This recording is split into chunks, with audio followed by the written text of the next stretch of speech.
저 26회 시험 합격자 이민구입니다. 만나서 반갑습니다. 제가 처음에 원래 전공이 법학인데요. 그 학교에 들어가서 제가 뭐 어떤 뜻이 있었던 건 아니고 그냥 분위기상 사법시험을 처음에 준비를 하다가 뭐 그러니까 어영부영 하다가 이제 시간만 가고 나이는 되고 이러다 보니까 이제 주변에 계신 형님께서 그래도 이제 앞가림은 해야 되지 않겠냐 하셔가지고 그냥 법무사라는 직업이 있는 건 알았지만 구체적으로 무슨 일을 하는지 모르는 상태에서 처음 법무사 시험을 준비하게 된 것 같습니다. 12월에 2차 시험 합격자 발표가 나고 나서는 기대를 안 했다고 하면은 그건 좀 거짓말이니까 기대를 하고 있었다가 이제 결과가 안 좋으니까 조금 실망한 그런 것 때문에 한 일주일 정도 쉬고 2월 전까지는 2차만 공부를 한 것 같아요. 2월 달부터 해가지고 2월 달은 이제 1차에서 좀 양이 많은 과목 이 정도만 뭐 민법, 상법, 집행법, 부동산 등기법 딱 이 정도만 이제 조금씩 보기 시작한 것 같고 3월부터는 이제 문제풀이 강의 들어가면서부터는 1차 위주로 많이 한 것 같습니다. 이건 제가 좀 특수한 경우긴 한데 저는 이제 아까 말씀드렸듯이 이제 사법고시를 이제 하면서 익숙한 과목이 이제 민법이나 뭐 상법 이런 거는 좀 익숙하니까 그런 거는 이제 문제풀이 위주로 많이 했고요. 그 다음에 좀 제가 생소했던 그냥 민지법이나 부동산 등기법 이런 거는 기본서랑 문제풀이를 병행을 했고 그 다음에 좀 배점이 작았던 상업등기라든지 가족관계 등록법 이런 거는 바로 하지는 않고 시험을 임박해서 한 5월 이 정도부터 이제 문제풀이 위주로 그것도 준비를 했습니다. 교수님들이 다 말씀해 주시는 건데 그게 정답인 것 같아요. 기본서를 중심으로 해가지고 공부를 하시는데 이제 문제는 이제 기출문제랑 그 다음에 조문, 최신 판례 이 정도인데 기출문제는 특히 이제 법무사 기출문제는 당연히 다 봐야 되고 그다음에 법원 행시라든지 사무관 승진 이런 기출문제는 꼭 다 한 번씩은 검토를 해서 그거 이제 기본서에 좀 첨가하는 식으로 이렇게 공부를 하는 게 가장 효율적인 것 같습니다. 제가 공부한 거에 비해서 좀 성적이 잘 나왔던 거는 이제 형법이었습니다. 그거는 아무래도 사법고시 공부했던 게 좀 영향이 있을 것 같고요. 근데 형법 같은 경우에는 제가 처음 초시를 볼 때도 마찬가지고 제시를 볼 때도 그렇고 사법고시 공부할 때 했던 형법 과목 특성상 이용요건 해당성, 위법성, 조합사유, 책임 요 순서대로 답안지를 기재하는 게 중요하거든요. 그런 거를 좀 잘 지켜서 했을 때는 결론이 설사 좀 틀려도 점수는 잘 나왔던 것 같아요.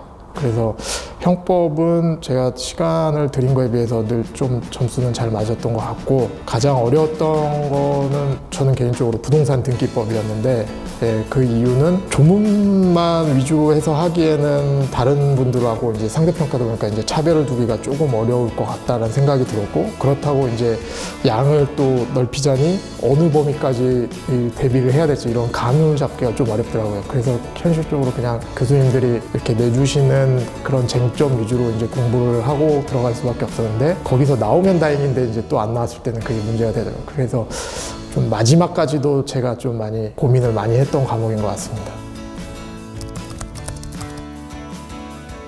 2차 같은 경우에는 민법도 마찬가지고 민사소송법도 마찬가지고 형법, 형소법 다 이제 좀 필요한 게 뭐냐면 약간 조문의 위치를 좀 정확히 알고 있는 게 필요할 것 같습니다. 왜냐하면은 교수님들이 주신 자료에 있는 문제가 나올 때도 있지만 진짜 처음 보는 그런 문제가 나올 때도 있거든요. 그러면 당황하게 되는데 대부분 그런 문제 같은 경우에는 조문 문제인 경우가 많았습니다. 그래서 평상시에 보던 조문만 보지 말고 전체적인 조문의 녹차라든지 이런 걸 봐서 이런 내용도 여기 있구나라는 것 정도를 익혀두시면 이게 봤던 것 같다라는 정도만 들어도 이제 시험장에서는 이제 찾아서 조문 언급만 해도 남들과 좀 상대적으로 봤을 때 좀 좋은 점수를 얻을 수 있으니까 그런 조문 목차 보는 연습 같은 거를 좀 평상시에 좀 틈틈이 많이 하시면 좋을 것 같습니다. 기출문제는 뭐 중요성은 뭐 말할 필요가 없는데 다른 여타 시험과는 좀 다르게 되게 좀 실무적인 문제를 물어보는 경우들도 많더라고요. 그래서 꼭